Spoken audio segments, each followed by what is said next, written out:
Ano pong comment ninyo dito sa mga bagong issue lang na-convict sa graft? Ano bang history nito, sir? At ano ang comment dito ng MNLF Davao? Actually,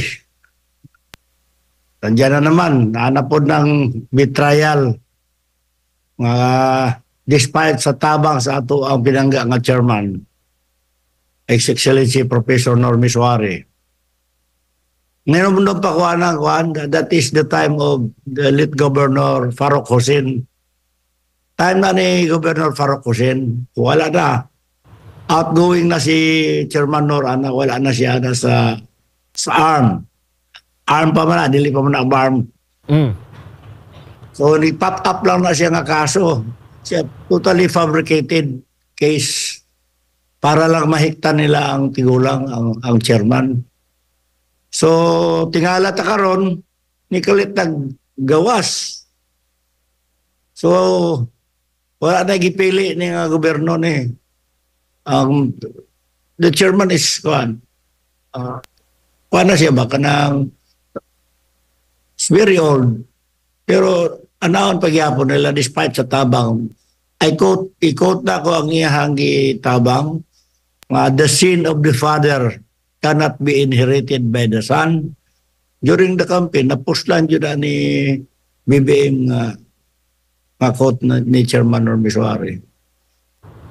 Sir, based on news reports, sinasabi na nangyari daw yung mga misdeeds year 2000 at 2001.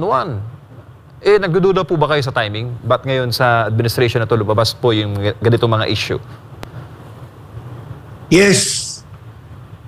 Deliberate yan, planado yan. And then, alam nila si Chairman Normie Suare at saka si former President Duterte, they are just like brothers.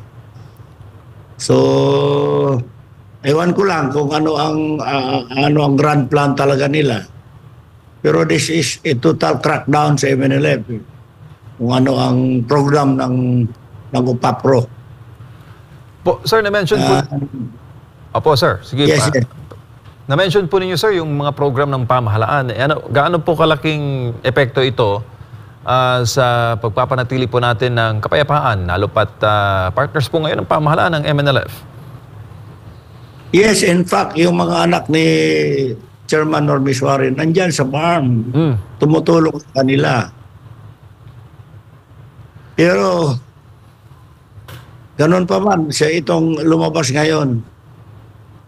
Talagang traidor talaga ito na government. Wala silang, hindi talaga sincere itong itong kapayapaan na nila.